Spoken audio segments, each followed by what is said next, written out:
Hello students, मैं Prince Kumar आप सभी को स्वागत करता हूं रीजनिंग का फिर से एक न्यू क्लास में। जितने भी हमारे विद्यार्थी किसी भी कम्पिटिटिव एग्जाम, किसी भी गवर्नमेंट जॉब की तैयारी कर रहे हो और आपका प्योर टारगेट है 2024 यानी 2024 में सिलेक्शन लेना अति आवश्यक और अनिवार्य है आप सभी को, तो यह क्लास भी आप सभी को पूरा देखना अति आवश्यक और अनिवार्य है। और मैं बता दूं कि जो न्यू स्टूडेंट हो कि यह क्लास आप सभी को सुबह में और शाम में दोनों टाइम प्रोवाइड कराया जाता है ताकि आप सभी ज़्यादा से ज़्यादा प्रैक्टिस लगा सको और वैसे प्रश्न को प्रैक्टिस करो जो आपका एग्जामिनर आपका पैटर्न पे आधारित प्रश्न पूछता है, वही पैटर्न आप सभी को इस क्लास में देखने को मिलेगा।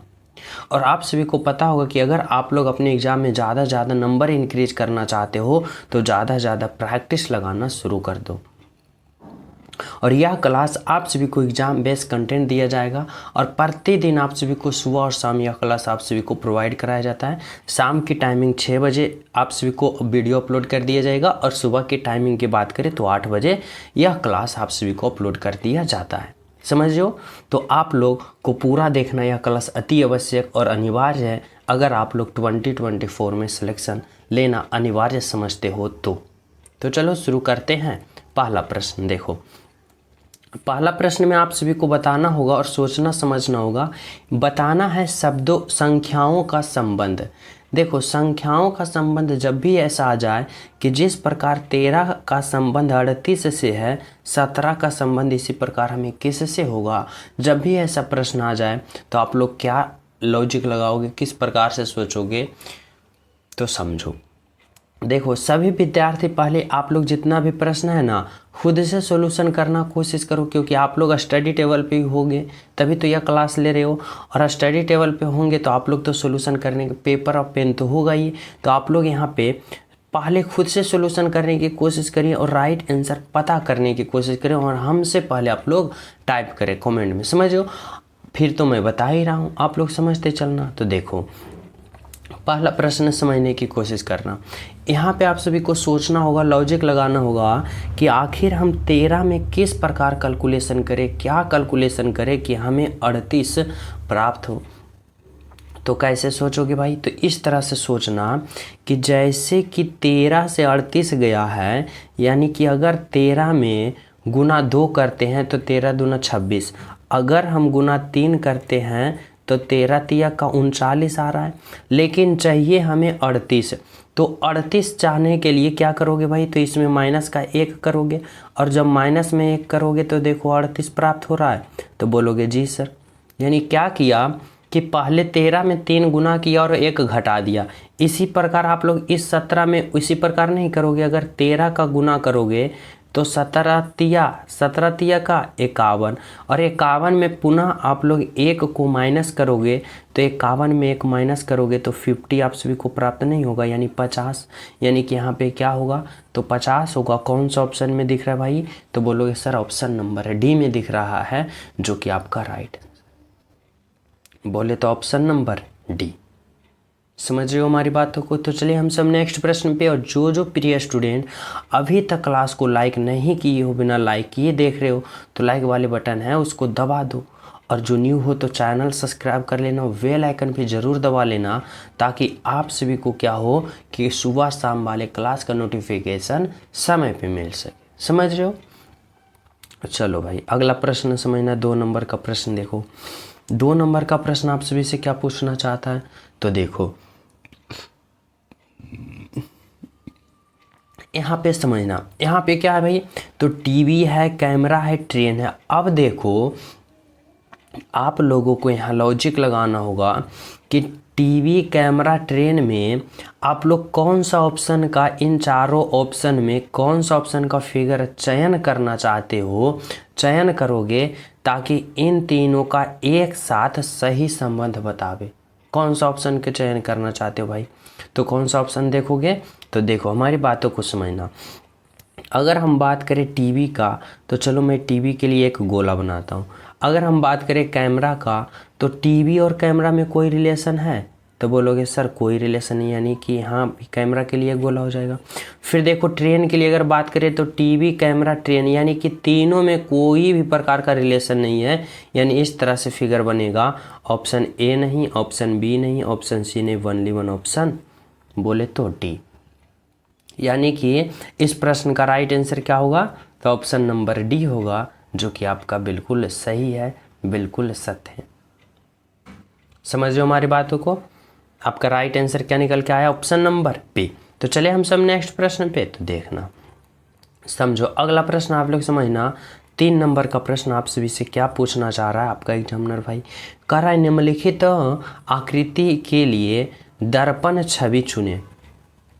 देखो यहाँ पे बताना होगा आप सभी को कि जब यह आकृति है ना, प्रश्न आकृति, अगर आप लोग यहाँ पे एम और एन देखो, यह क्या है, दर्पण लगा है, तो इसका प्रतिबिंब कैसा बनेगा भाई, कौन सा ऑप्शन की तरह बनेगा। तो देखो दर्पण प्रतिबिंब में एक लॉजिक होता है कि दाएं वाला बाएं में चला जाएगा और बाएं वाला दाएं में चला जाएगा, यानी कि उल्टा पुल्टा फिगर हो जाता है किस में, तो दर्पण इमेज यानी मिरर इमेज में। समझो। अब आप लोग बताना कि यह जो फिगर इस तरह का बना हुआ है, यह उलट जाएगा तो कैसा बनेगा भाई, तो यह उलट के ऐसा इस तरह से कुछ नहीं बनेगा, इस तरह से कुछ बन जाएगा, इस तरह से, और ये ऐसे हो जाएगा। समझो। और उसके बाद ये ऐसे और ये ऐसे, इस तरह से हो जाएगा, और यहाँ पे ऐसा होगा। कौन सा ऑप्शन दिख रहा है जी, तो ऑप्शन ए नहीं, ऑप्शन का सी नहीं, ऑप्शन का डी नहीं, ओनली वन ऑप्शन यहाँ पे देखो बी दिख रहा है। और वी फिगर कौन सा ऑप्शन में सम्मिलित है, तो बोलेगा बी जो है ऑप्शन ए में सम्मिलित है, यानी कि यहाँ पे राइट आंसर आपका जो होगा ऑप्शन नंबर ए होगा, जो कि बिल्कुल सही है, बिल्कुल सत्य। समझ रहे हो हमारी बातों को सभी विद्यार्थी, यहाँ तक किसी को कोई भी प्रॉब्लम नहीं है। तो चलिए हम सब नेक्स्ट पे, तो देखो भाई 4 नंबर का प्रश्न आप लोग समझना क्या है। 4 नंबर का प्रश्न है ना, कह रहा है कि श्रृंखला के पैटर्न में सही बैठता है। देखो यहाँ पे आप सभी को बताना होगा ना कि यह जो है ना, यह जो नंबर सीरीज है, इस वाट के जगह आप लोग कौन सा ऑप्शन को रखोगे ताकि राइट आंसर का पता आ जाए भाई। कौन सा ऑप्शन फिलअप करोगे, तो कैसे पता करोगे, तो समझना हमारी बातों को। सबसे पहले जब भी नंबर सीरीज वाले प्रश्न आ जाए तो आप लोग सोचना और लॉजिक लगाना कि यह जो श्रृंखला है, सीरीज है, किस प्रकार का है। तो बोलोगे सर यह 2 है, 6 है, 12 है, यानी धीरे धीरे क्या हो रहा है, इंक्रीज हो रहा है। और जब इंक्रीज हो तो कैसे आप लोग करोगे, तो समझना हमारी बातों को। देखो यहाँ क्या है, 2 है, 2 से 6 गया तो क्या हुआ, तो बोलोगे प्लस का 4 हुआ। फिर 6 से 12 हुआ तो क्या हुआ, प्लस का 6 हुआ। इसी प्रकार यहाँ होगा तो क्या होगा, हमें पता नहीं। इसी प्रकार यहाँ होगा, क्या होगा, हमें पता नहीं। लेकिन 30 से 42 जाएगा तो क्या होगा भाई, तो 30 से 42 जाएगा तो क्या हुआ, प्लस का 12 हुआ। फिर देखो 42 से 56 गया तो क्या हुआ भाई, तो 42 से 56 गया, प्लस का क्या हुआ, तो प्लस का 6 में से 2 जाएगा 4, ये हो गया 14, प्लस का 14 हुआ।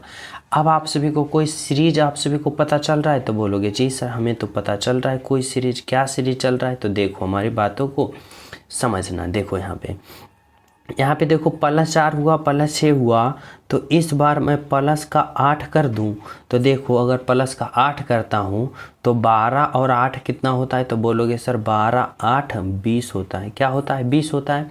अब देखो, अब जब यहाँ पे मैं 20 रख दिया हूँ, तो देखो 20 से 30 गया तो क्या हुआ, तो बोलोगे प्लस का 10 हुआ। अब देखो यह सीरीज बन रहा है, प्लस का 4, प्लस का 6, प्लस का 8, प्लस का 10, प्लस का 12, प्लस का 14, यानी कि यह एक सीरीज की तरह बन गया। तो यहाँ पे हमें पता चला कि +4, +6, +8, +10, इस तरह से मैं सीरीज में स्टेप बाय स्टेप जब इंक्रीज कर रहा हूँ तो यहाँ पे हमें 20 प्राप्त हुआ वाट के जगह। हमारे कहने का मतलब है कि ऑप्शन नंबर ए होगा, जो कि आपका क्या है, राइट आंसर है, बिल्कुल सही आंसर है, बिल्कुल सत्य आंसर है। सभी विद्यार्थी हमारी बातों से एग्री हो, तो चले हम सब नेक्स्ट पे, तो समझना भाई। अगला प्रश्न आप लोग समझने की कोशिश करना। देखो 5 नंबर का प्रश्न आप सभी से आपका एग्जामिनर क्या पूछना चाहता है, बातों को समझना। देखो कह रहा है यदि एप्पल नहीं है, APLE को इतना लिखा जाता है, इतना को इतना लिखा जाता है, तो इतना को इसका कोड वर्ड में क्या लिखोगे, जो आप सभी को सोचना समझना बताना होगा। तो देखो भाई, हमारे बातों को समझना है। पे क्या है, P है, A है, फिर L है, E है। इतना को क्या लिखा, तो यहाँ पे P का कोड 2 लिखा, A का 1 लिखा, L का 3 लिखा और E का 4 लिखा। इतना कोड वर्ड लिखा इसका। अब देखो इसका कोड क्या लिखा, E लिखा, A लिखा, R लिखा, T लिखा, H लिखा। तो देखो E का कोड वर्ड यहाँ पे क्या लिखा, 4 लिखा, A का 1 लिखा, R का 5 लिखा और T का 9 लिखा, H का 0 लिखा। इतना कोड वर्ड लिखा। और हमें निकालने के लिए किसका कर रहा है, तो इसका कर रहा है कोड निकालने के लिए। तो क्या करोगे, यहाँ पे क्या है, तो यहाँ पे देखो P है, E है, A है, R है, L है, इतना है। और इतना का हमें क्या पता करना है, इसका हमें कोड पता करना है। तो देखो P का कोड कहाँ दे रखा है, तो बोलोगे P का कोड देखो यहाँ दे रखा है सर P का 2, तो यहाँ पे 2 होगा। E का कोड देखो कहाँ दे रखा है, E का कोड देखो यहाँ 4 दे रखा है, तो यहाँ पे 4 लिखो।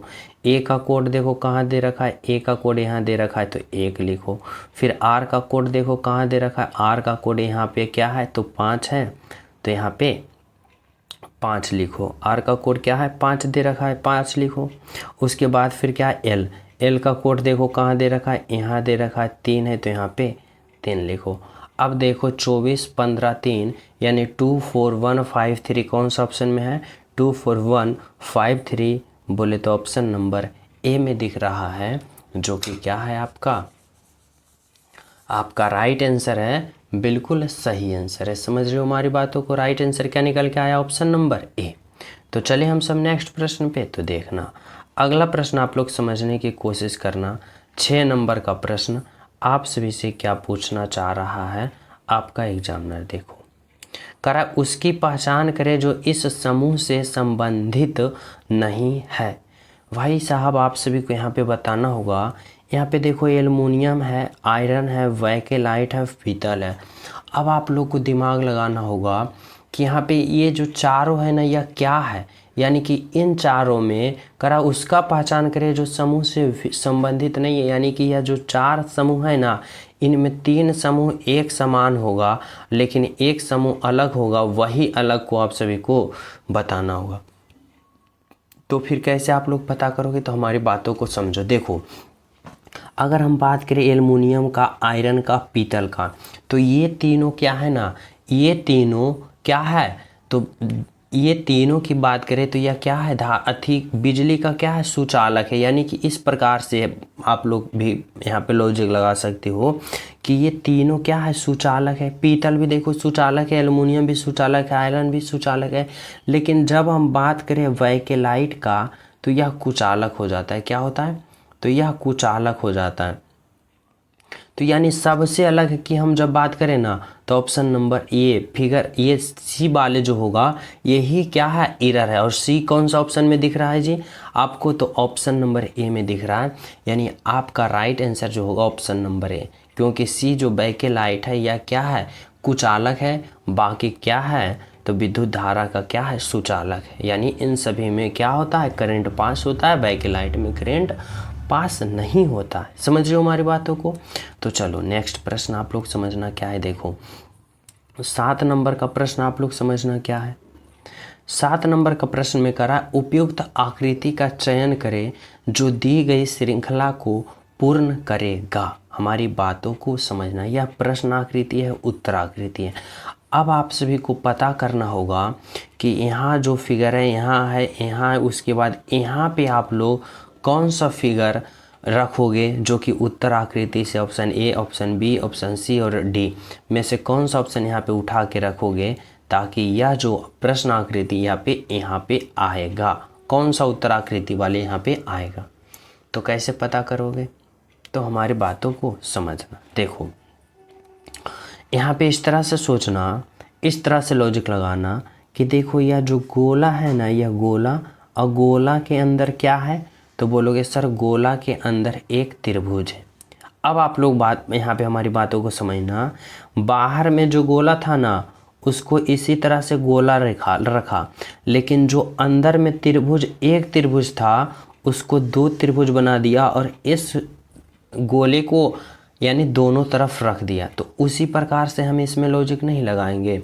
यह जो देखो वर्ग है ना, यह जो आयत है ना, आयत को हमें यहाँ पे ही रखेंगे, लेकिन इसके अंदर जो एक गोला है ना, इसको हम कहाँ रखेंगे, तो एक गोला को यहाँ रखेंगे और एक गोला को यहाँ रखेंगे।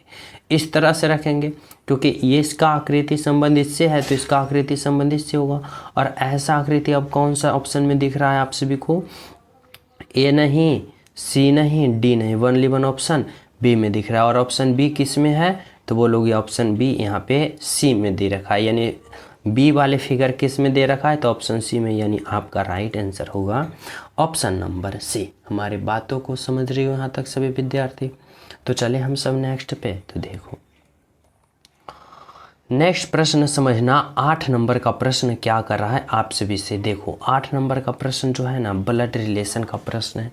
बहुत ही सिंपल, बहुत ही आसान भाषा में स्टेप बाय स्टेप समझाऊंगा आप लोग को कोई भी प्रॉब्लम नहीं होगा। बस हमारी बातों को गौर से समझने की कोशिश करना। देखो कराए, एक तस्वीर की और इशारा करते हुए रमेश ने कहा। देखो कहीं पे मैं पिक्चर यानी इमेज, चलो यहाँ पे तस्वीर है, यानी तस्वीर को मैं इमेज से संबोधित करता हूँ। यह तस्वीर है यानी इमेज है, इसके अंदर कोई किसी का भी फोटो होगा। उसके बाद करा है, एक तस्वीर की ओर इशारा करते हुए रमेश ने कहा, और यहाँ पे रमेश है, रमेश को मैं आर से संबोधित करता हूँ। देखो रमेश ने कहा रहा, इस तस्वीर की ओर इशारा करते हुए कह रहा है कि वह मेरे भाई के पिता की एकमात्र बेटी का बेटा है। अब कह रहा है, तस्वीर के आदमी से रमेश का क्या संबंध है। अब बताना है यहाँ पे इस तरह से कि रमेश इस तस्वीर की ओर इशारा करते हुए, रमेश इस तस्वीर की ओर इशारा करते हुए कर रहा है, क्या कर रहा है भाई, कि वह मेरे भाई के पिता, यानी कि वह मेरे भाई, यानी रमेश के यहाँ पे भाई होगा, चलो रमेश का भाई है, वह मेरे भाई यानी रमेश के भाई के कौन, तो पिता, रमेश के भाई के पिता। और देखो जब रमेश के भाई के पिता होगा तो रमेश का भी ये कौन होंगे, पिता होंगे, क्योंकि दोनों भाई हैं। आगे समझना, वह मेरे भाई के पिता की एकमात्र बेटी का बेटा है, यानी इसका भाई के पिता की एकमात्र बेटी, जब इसकी एकमात्र बेटी होगी, यहाँ पे बेटी होगी, तो ये तीनों कौन होगा, तो तीनों भाई बहन होगा। तीनों समझ लो हमारी बातों को, तीनों भाई बहन होगा।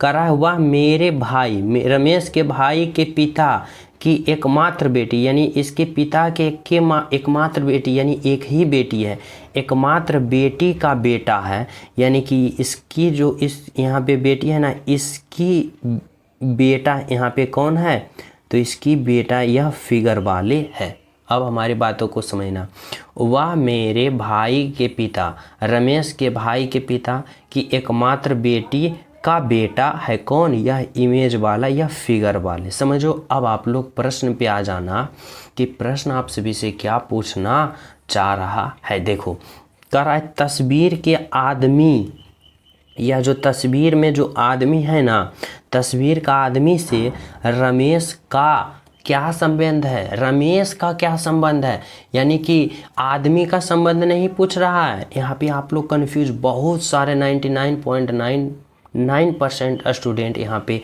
जिस एग्जाम में यह प्रश्न आया होगा वह गलत किया होगा या स्किप किया होगा। हमारी बातों को समझना। कह रहा है, तस्वीर के आदमी से रमेश का क्या संबंध है। यहाँ पे ये नहीं पूछा है कि रमेश से आदमी का क्या संबंध है, यहाँ पूछा है ना कि आदमी से रमेश का क्या संबंध है, यानी कि यह आदमी जो है, यहाँ पे यह जो लड़का है, यह रमेश को क्या कहेगा, तो रमेश को क्या कहेगा, तो देखो यहाँ पे ये कौन हो गया, इसकी माँ होगी, और ये कौन होगा, तो माँ के भाई, और जब माँ के भाई को क्या कहा जाता है, तो मामा कहा जाता है, यानी ऑप्शन नंबर यहाँ पे ए लगाओगे। ये नहीं कि रमेश यहाँ पे इस आदमी को क्या कहेगा, अगर रमेश इस आदमी को क्या कहेगा तो यहाँ पे भांजा नहीं, आप लोग गलत लगा दोगे, या भतीजा, क्या होगा, यहाँ पे होगा मामा। हमारी बातों को समझ रहे हो सभी विद्यार्थी यहाँ पे। तो चले हम सब अगले प्रश्न पे। तो देखो अगला प्रश्न आप लोग समझना। देखो 9 नंबर का प्रश्न समझना क्या कर रहा है आप सभी से। कर रहा है ममता और नंदनी सुबह में शतरंज खेल रही है। अगर नंदनी सूर्योदय की तरफ देख रही है जिस समय वह खेल रही है तो ममता किस दिशा में देख रही है। देखो डायरेक्शन वाले प्रश्न है, इस प्रकार से आप लोग कंफ्यूज मत होना, हमारी बातों को थोड़ा सा समझना। ऊपर की ओर मैं उत्तर कहता हूँ, नीचे की ओर मैं दक्षिण कहता हूँ, इधर मैं पूर्व कहता हूँ और इधर मैं पश्चिम कहता हूँ। इतना बात को समझना पड़ेगा। अब देखो क्या कर रहा है भाई, कह रहा है ममता और नंदनी, दो, कोई लड़की है दो लड़की, ममता है एक नंदनी है। अब कह रहा है सुबह में क्या कर रही है, शतरंज खेल रही है, सुबह में वह शतरंज खेल रही है। आगे देखो क्या है, अगर नंदनी सूर्योदय की तरफ देख रही है, देखो नंदनी यहाँ पे मैं रखता हूँ किसको, तो नंदनी को, नंदिनी को मैं यहाँ रखता हूँ और कह रहा है नंदिनी जो है ना यह सूर्योदय की तरफ देख रहा है। सूर्योदय किधर होता है, पूर्व की तरफ, तो सूर्योदय की तरफ देख रहा है, यानी इस तरफ पूर्व होता है, इधर देख रही है। अब कह रहा है कि अगर नंदिनी सूर्योदय की तरफ देख रही है तो जिस समय वह खेल रही है तो ममता किस दिशा में होगा।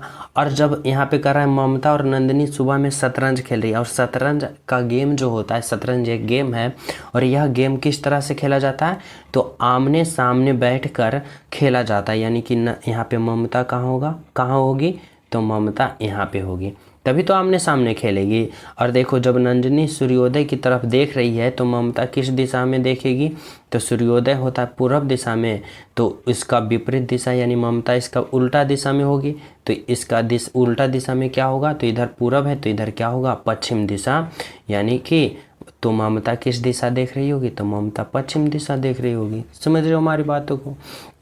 तो इस तरह से आप सभी को क्या करना है, समझने की कोशिश करना है। तो चले हम सब अगले प्रश्न पे। तो देखो अगला प्रश्न आप लोग समझना, 10 नंबर का प्रश्न क्या आप सभी से पूछना चाह रहा है आपका एग्जामिनर। देखो 10 नंबर का प्रश्न करा है, घड़ी में 2:30 यानी 2:30 बजे पर घड़ी की सुई द्वारा अधिक कोण बनेगा, यानी कितना डिग्री का कोण बनेगा, जो आप सभी को बताना है। तो देखो मैं आप सभी को एक ट्रिक बताता हूँ, बहुत ही सिंपल आसान होता है, जो सभी विद्यार्थी को पता होता है। अगर नहीं पता है तो समझ लेना कि जब भी घड़ी का कोई भी टाइम दे दिया जाए, घड़ी का कोई भी समय दे दिया जाए और आप सभी से पूछे कि कितना डिग्री का यहाँ पे कोण बना रहा है, तो आप लोग बस एक ही ट्रिक का अप्लाई करना, यहाँ पे 60 गुने घंटा यानी एच करना, आवर करना, और माइनस का 11 गुने मिनट करना और बटा का 2 करना। हमारी बातों को समझना। तो देखो यहाँ पे किस तरह से करोगे, 60 और गुने घंटा, यहाँ क्या है 2:30 हुआ है, तो यहाँ पे घंटा लिखना है, 1 लिख, कितने घंटा है 2 घंटा, माइनस का करना है, यहाँ पे 11 होगा, और मिनट, मिनट के यहाँ पे क्या है 30 मिनट, यानी कि गुना का 30 करोगे और बटा का 2 करोगे। अब इसका क्या करो, कैलकुलेशन करो। तो देखो 60 दूना का 120 और फिर माइनस का क्या होगा, तो 11 गुने 30 कितना होगा, तो 330 और बटा का 2।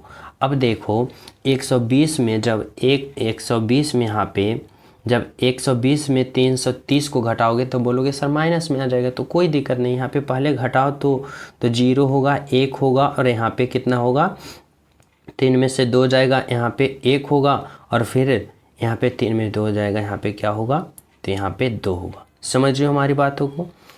तो यहाँ पे इस तरह से हुआ। अब देखो यहाँ पे क्या है, माइनस में है, तो देखो यहाँ पे सही किया ना कैलकुलेशन, 60 दूना 120, 11 3 33, 330 बटा 2, और 101 कितना है 210, और 210 बटा कितना हो जाएगा 2 हो जाएगा। और जब इसको काटोगे तो कितना होगा, 210 में 2 से भाग दोगे तो बोलोगे सर माइनस में 100 कितना आ रहा है, तो माइनस में 105 आ रहा है। तो कोई दिक्कत नहीं, ऑप्शन नंबर बी लगाओगे, क्योंकि आप सभी समझना, बताना हमारी बातों को कि समय कभी भी माइनस में होता है। यानी कभी भी सुना है कि आज मान लो कि 27 तारीख है तो फिर कल जाके 24 तारीख हो गया, नहीं ना, समय क्या होता है ना, स्टेप बाय स्टेप बढ़ते रहता है, माइनस में समय नहीं जाता है। तो इस माइनस पे आप लोग कोई भी ध्यान नहीं देना, माइनस आए तो भी कैलकुलेशन करना, प्लस आए तो भी कैलकुलेशन करना, लेकिन जो है मेन वैल्यू आएगा यानी 105 डिग्री जो बनेगा यही आपका राइट आंसर है। समझ रहे हो हमारी बातों को, क्योंकि माइनस कभी समय कभी माइनस में होता ही नहीं है, समझ रहे हो ना। चलो अगला प्रश्न समझना क्या है, देखो 11 नंबर का प्रश्न समझने की कोशिश करना। देखो क्या कर रहा है, कथन कह रहा है कि कोई बिल्ली सफ़ेद नहीं है, कोई बिल्ली सफ़ेद नहीं, यानी कि CAT कैट, मैं यहाँ पे कैट लिखता हूँ और सफ़ेद को मैं सफ़ेद लिखता हूँ, 1 मिनट हिंदी में लिखता हूँ। यहाँ पे क्या है, बिल्ली कर रहा है कोई बिल्ली सफ़ेद नहीं है, बिल्ली यहाँ है और सफ़ेद यहाँ। अब कर रहा है कोई बिल्ली सफ़ेद नहीं है, यानी बिल्ली और सफ़ेद में कोई टचिंग वचिंग नहीं है, समझ रहे हो। आगे देखो कर रहा है कुछ सफ़ेद पांडा है, या जो सफ़ेद है ना यह कुछ भाग किसका है, तो पांडा का। समझ रहे हो हमारी बातों को। अब आप लोग आ जाओ किस पे, तो आप लोग आ जाओ निष्कर्ष पे। कह रहा है निष्कर्ष 1 कि सभी पांडा सफ़ेद है। देखो सभी पांडा यहाँ है, सफ़ेद यहाँ, और सभी पांडा सफ़ेद के अंदर है नहीं है, कुछ भाग यहाँ पे दिख रहा है, कुछ भाग दिख रहा है ना, यानी निष्कर्ष 1 गलत होगा। निष्कर्ष 2 पे आ जाओ। कह रहा है कुछ बिल्लियाँ सफ़ेद है, कुछ बिल्लियाँ यहाँ सफ़ेद हैं, बिल्लियाँ और सफ़ेद में कोई टचिंग बचिंग नहीं है, तो नहीं है, सिंपल सा। तो यहाँ पे राइट आंसर क्या होगा, ना तो 1 और ना ही 2 अनुसरण करता है, I mean option number D जो होगा आपका राइट आंसर होगा। समझ रहे हो हमारी बातों को। तो चलिए नेक्स्ट प्रश्न पे हम सब। तो देखो नेक्स्ट प्रश्न आप लोग समझने की कोशिश करना। यहाँ पे 12 नंबर का प्रश्न आप सभी से क्या पूछना चाह रहा है आपका एग्जामिनर। कह रहा है दिए गए 1 2 3 4 विकल्प में वाट के जगह चयन करें। देखो भाई यहाँ पे यह जो यहाँ पे प्रश्न चिन्ह, यहाँ पे एक्स वाले जो चित्र है और यहाँ पे जो वाट है, इसके जगह कौन सा ऑप्शन वाले चित्र को उठाकर रखोगे ताकि यह फिगर क्या हो जाए, पूर्ण रूप से बन जाए। तो कैसे आप लोग करोगे जी, तो समझना हमारी बातों को। तो देखो अगर हम बात करें इस तरह से, हमारी बातों को समझना इस तरह से कि आमने सामने की जब हम बात करते हैं, देखो इस फिगर में त्रिभुज का मुंह की बात करें तो देखो इस तरह से इधर है, यानी कि इस तरह से त्रिभुज बना हुआ है। किस तरह से, इस तरह से। और इसके जस्ट ऊपर की हम बात करें तो जस्ट ऊपर भी इस तरह से ही त्रिभुज बना है, यानी कि इस एंगल में ही बना है, इस एंगल में ही बना है त्रिभुज। समझ रहे हो, इस एंगल में यहाँ भी दिख रहा है, यहाँ भी दिख रहा है, यानी जो नीचे वाले फिगर है वही ऊपर वाले फिगर है, यानी जो ऊपर वाले फिगर है वही नीचे वाले फिगर है। इस तरह से समझना। तो यहाँ पे जो ऊपर वाले फिगर है उसको हम नीचे वाले फिगर में नहीं बैठा देंगे। तो यहाँ भी जो त्रिभुज बनेगा किस तरह से बनेगा, तो इस तरह से बनेगा, और यहाँ भी इस तरह से बनेगा, इस तरह से बनेगा ना। तो ऐसा कौन सा फिगर में दिख रहा है आप सभी को, तो यहाँ पे बोलोगे कि अगर हम बात करें ऑप्शन फिगर 2 नहीं, फिगर 3 नहीं, अगर हम बात करें कि फिगर 4 नहीं, यहाँ पे ओनली 1 क्या होगा, तो फिगर 1 होगा। फिगर 1 इसलिए मैं कर रहा हूँ कि देखो इस त्रिभुज के नीचे ये त्रिभुज है, और यहाँ पे भी ऑप्शन ए में भी फिगर 1 में भी इस त्रिभुज के नीचे ये त्रिभुज है, यानी यहाँ पर जो भराएगा फिगर नंबर 1 भराएगा। और फिगर नंबर 1 कौन सा ऑप्शन में है, तो ऑप्शन नंबर ए में। हमारी बातों से सभी संपन्न हो, सभी एग्री करते हो हमारी बातों को। तो चलें हम सब नेक्स्ट प्रश्न पे। तो देखो अगला प्रश्न आप लोग समझने की कोशिश करना। यहाँ पे 13 नंबर का प्रश्न क्या है, देखो 13 नंबर का प्रश्न में थोड़ा सा यहाँ पे मैनेज करना, जैसे कि यहाँ पे 1 मिनट,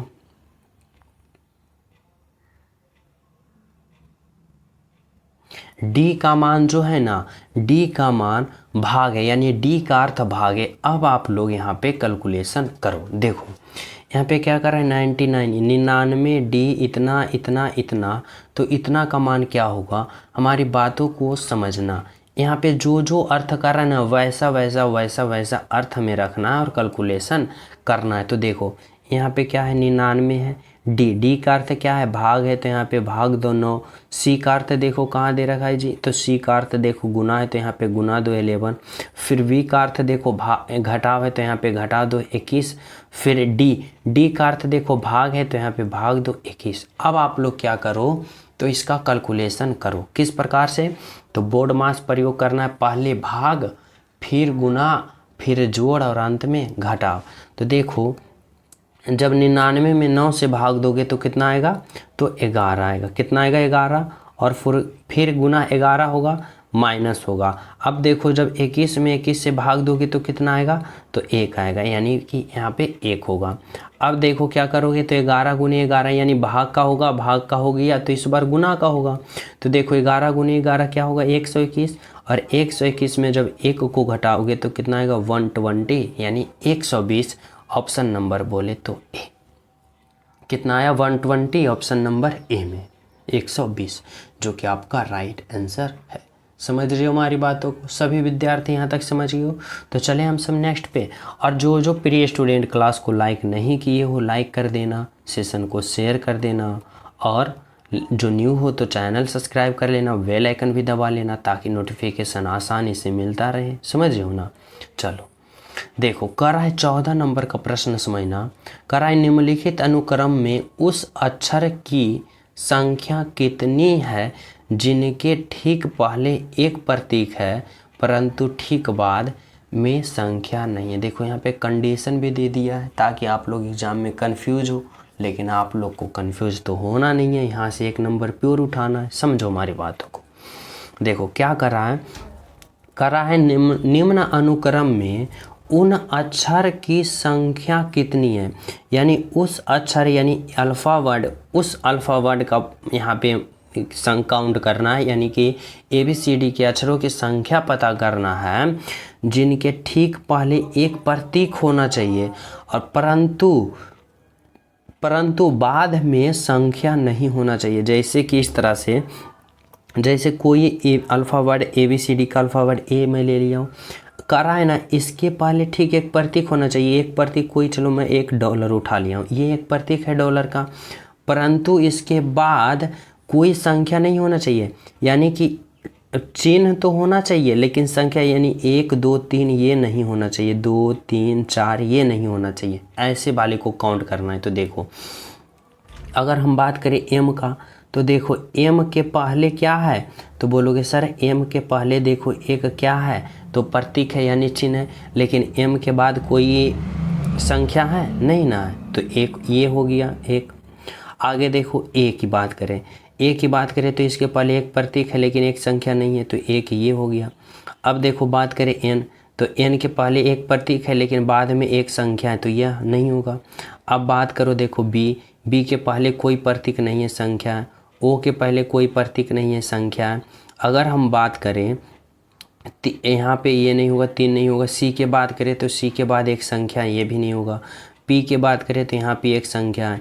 D के बात करें तो देखो यहाँ पे एक प्रतीक है लेकिन बाद में क्या है, एक संख्या है, यानी ये भी नहीं होगा। 1 हमें कौन मिला भाई, तो M मिला और A मिला, यानी कि 1 1, यानी 2 संख्या ऐसा, 2 अक्षर ऐसा है जिनके पहले प्रतीक है लेकिन बाद में संख्या नहीं है। हमारे कहने का मतलब और आपका कहने का मतलब राइट आंसर होगा ऑप्शन नंबर डी, जो कि बिल्कुल सही है, बिल्कुल सही। समझ रहे हो हमारी बातों को। तो चले हम सब नेक्स्ट पे। तो देखो नेक्स्ट प्रश्न आप लोग समझने की कोशिश करना। 15 नंबर का प्रश्न क्या कर रहा है, देखो 15 नंबर का प्रश्न में क्या रखा है ना कि शब्दों का संबंध बताना, यानी संक्षिप्त, छोटा, ऊंचा, तो आगे क्या होगा। यानी जब भी शब्दों का संबंध पूछे ना आप सभी को तो कैसे सोचोगे, तो इस बात को हमारी गौर से समझना। यहाँ पे जिस प्रकार संक्षिप्त का अर्थ छोटा से है, ऊंचा का संबंध यहाँ पे किससे होगा। तो देखो क्या होता है ना कि संक्षिप्त हम उसे कहते हैं जो सबसे छोटा हो, सबसे कम हो, यानी संक्षिप्त का अर्थ ही छोटा होता है। तो ऊंचा का अर्थ क्या होगा, तो ऊंचा का अर्थ होगा लंबा। क्या होगा, लंबा, ना कि छोटा, ना कि बड़ा, ना कि चौड़ा। क्या होगा कि जिस प्रकार संक्षिप्त का अर्थ होता है छोटा, उसी प्रकार क्या होगा, तो उसी प्रकार ऊंचा का अर्थ क्या होगा, ऊंचा, हाईएस्ट, तो उसका अर्थ क्या होगा, लंबा होगा। यानी कि राइट आंसर जो होगा ऑप्शन नंबर ए होगा। समझ रहे हो हमारी बातों को। तो चले हम सब अगले प्रश्न पे। तो देखो अगला प्रश्न आप लोग समझना, 16 नंबर का प्रश्न क्या है। 16 नंबर का प्रश्न में कह रहा है कि झाड़ू, पोछा, फर्श क्लीनर का आप सभी को एक साथ सही संबंध बताना है कि कौन सा ऑप्शन को आप लोग चयन करोगे ताकि इन तीनों का एक साथ सही संबंध बताएं। तो कैसे सोचोगे, तो इस तरह से हमारी बातों को सोचना समझना। जैसे कि देखो यहाँ पे क्या है, झाड़ू है, पोछा है, फर्श क्लीनर है। अब देखो अगर हम बात करें कि फर्श क्लीनर के लिए अगर मैं एक गोला बनाता हूँ, चलो बड़ा वाले गोला मैं एक फर्श क्लीनर के लिए बना दी हूँ। अब देखो झाड़ू जो है ना, यह फर्श क्लीनर के अंदर आ जाएगा, यानी झाड़ू वाले गोला भी फर्श क्लीनर के अंदर आ जाएगा, ये भी फर्श को क्लीन करता है। पोछा की बात करें तो यह भी फर्श क्लीनर के अंदर आ जाएगा, यानी यह भी इसके अंदर आ जाएगा। अब देखो कौन सा ऑप्शन ऐसा दिख रहा है, तो बोलोगे sir only one option B दिख रहा है ऐसा, जो कि आपका राइट आंसर है। बिल्कुल सही, बिल्कुल सत्य।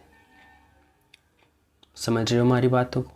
तो चले हम सब नेक्स्ट पे। तो देखो नेक्स्ट प्रश्न आप लोग समझना, 17 नंबर का प्रश्न आप सभी से आपका एग्जामिनर क्या पूछना चाहता है, जो समझो।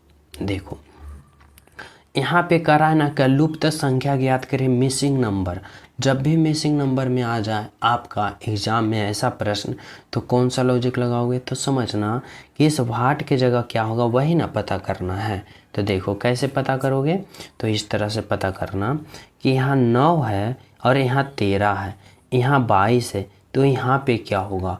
अब देखो 9 आया तो आया कैसे, 13 आया तो आया कैसे, इसी प्रकार यहाँ पे 22 आया तो आया कैसे।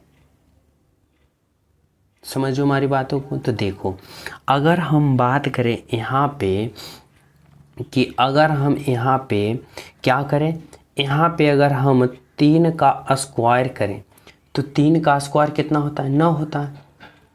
3 का स्क्वायर 9 होता है। इसी प्रकार अगर हम इस 9 में, इस 9 से अगर हम 13 लाना चाहते हैं तो क्या करेंगे, तो बोलोगे सर अगर इस 9 में 2 का स्क्वायर कर दो, यानी 2 का स्क्वायर जोड़ दो, तो 2 का स्क्वायर कितना होता है, 4 होता है। तो 9 और 4 को जोड़ोगे, 9 और 4 को जोड़ोगे, देखो 13 आ गया, तो बोलोगे जी सर आ गया। यानी कि जब हम इस 9 में 2 का स्क्वायर किए तो और जोड़ें तो कितना आ गया, 13 आ गया। अब जब हम इस 13 से 22 लाना चाहेंगे तो क्या करेंगे, तो यहाँ पे देखो अगर हम 2 का स्क्वायर इसमें जोड़े तो 13 आया, तो 13 में हम क्या करेंगे, 3 का स्क्वायर जोड़ेंगे, तो 3 का स्क्वायर कितना होता है, तो बोलोगे सर 3 का स्क्वायर 9 होता है, 3 का स्क्वायर 9 होता है। अब जब यहाँ पे आप लोग 13 में 9 को जोड़ोगे, जब 13 में 9 को जोड़ोगे तो 13 और 9 कितना आता है भाई, तो 13 और 9 जोड़ोगे तो देखो 22 आ गया, तो बोलोगे जी सर 22 तो आ गया। अब इसी प्रकार कि 22 में यहाँ पे क्या करोगे, तो यहाँ पे राइट आंसर आ जाए। तो कैसे यहाँ पे क्या सीरीज चल रहा है, तो यहाँ पे देखो इसमें क्या जोड़ा, 2 के स्क्वायर जोड़ा तो 13 आ गया, फिर 13 में 3 का स्क्वायर जोड़ा तो 22 आ गया। अब इसी प्रकार क्या करोगे, इसी प्रकार यहाँ पे क्या करोगे, तो 4 का स्क्वायर जोड़ोगे, और 4 का स्क्वायर कितना होता है 16, और 16 और 22 को जोड़ोगे तो क्या होगा, तो 6 और 2 कितना होता है 8, और 2 1 3, यानी यहाँ पे जो होगा क्या होगा 38 होगा, जो कि ऑप्शन नंबर ए में दे रखा है। किस में दे रखा है, ऑप्शन नंबर ए में दे रखा है, जो कि आपका क्या है, राइट आंसर है। बिल्कुल सही, बिल्कुल सत्य। समझ रहे हो हमारी बातों को। तो चले हम सब नेक्स्ट पे। तो देखो नेक्स्ट प्रश्न आप लोग समझना, 18 नंबर का प्रश्न क्या पूछना चाहता है आपसे आपका एग्जामिनर। देखो कर रहा है, यदि LONGER को इतना कोड वर्ड लिखा जाता है, LEAR को इतना कोड वर्ड लिखा जाता है, तो LANE का किस प्रकार से लिखोगे, जो आप सभी को बताना होगा। तो देखो यहाँ पे क्या है, LONGER को इतना लिखा, GEAR को इतना लिखा, तो इतना को क्या लिखोगे और कैसे लिखोगे? तो देखो यहाँ पे क्या है, L है, A है, N है, E है, इतना है ना। अब देखो इतना को कैसे लिखोगे? तो देखो यहाँ से आप लोग पिकअप करना, जैसे कि यहाँ पे क्या है, L है, A है, N है, E है। अब देखो L इसमें कहाँ पे L दिख रहा है? तो यहाँ पे L है और L का कोड क्या लिखा? 4 लिखा, तो यहाँ पे 4 लिखो। फिर देखो A का कहाँ दिख रहा है? तो A देखो यहाँ पे अंत्य से दूसरा दिख रहा है और अंत्य से दूसरा क्या कोड है? 3 है, तो यहाँ पे 3 देखो। फिर N देखो कहाँ दिख रहा है? तो N यहाँ से इधर से तीसरा नंबर पे, तो इधर से तीसरा, यानी 6 कोड वर्ड है। E का कोड देखो अंत्य से दूसरा 1 है, तो यहाँ पे 1। 4 3 6 1 कौन सा ऑप्शन में दिख रहा है? 4 3 6 1 ऑप्शन नंबर ए में दिख रहा है, जो कि क्या है आपका राइट आंसर है, बिल्कुल सही आंसर है, बिल्कुल सत्य। तो आपका राइट आंसर क्या निकल के आया? ऑप्शन नंबर ए निकल के आया, जो कि बिल्कुल सही है। समझ रहे हो हमारी बातों को? तो चले हम सब अगले प्रश्न पे। तो देखो अगला प्रश्न आप लोग समझने की कोशिश करना और हमारी बातों को समझना। देखो 19 नंबर का प्रश्न क्या है ना, 19 नंबर का प्रश्न कराए दिए गए समूह में विषम की पहचान करें। यह जो 4 ऑप्शन है ना, इन 4 ऑप्शन में एक ऑप्शन जो होगा सबसे अलग होगा, सबसे हट के होगा, और इन 4 ऑप्शन में वही ऑप्शन का चयन करना है जो सबसे अलग होगा। और मैं यह प्रश्न आप सभी को होमवर्क के रूप में दे रहा हूँ और सभी विद्यार्थी बताना इन चारों में से एक ऑप्शन कौन सा अलग है, सबसे हट के है। और सभी विद्यार्थी अभी तुरंत ही इस प्रश्न का राइट आंसर कमेंट में बताना कि सर जी इस प्रश्न का राइट आंसर ऑप्शन नंबर ही है। सभी विद्यार्थी ईमानदारी पूर्वक बताना, और ये मैं होमवर्क के रूप में दे रहा हूँ। और जो स्टूडेंट अभी तक क्लास को लाइक नहीं किए हो, सभी प्रिय स्टूडेंट क्लास को लाइक कर देना, और जो न्यू हो तो चैनल सब्सक्राइब कर लेना, बेल आइकन भी दबा लेना, और नोटिफिकेशन ज़्यादा जल्दी और पाना चाहते हो तो बेल आइकन दबा लेना। और फिर और ज़्यादा नोटिफिकेशन चाहते हो तो टेलीग्राम लिंक डिस्क्रिप्शन में, वहाँ भी ज्वाइन हो जाना, ताकि वहाँ भी आप सभी को इन्फॉर्मेशन दिया जाता है। समझो? तो चलो मिलते हैं आप सभी को अगले क्लास में। जब तक सभी को हमारे तरफ से जय हिंद।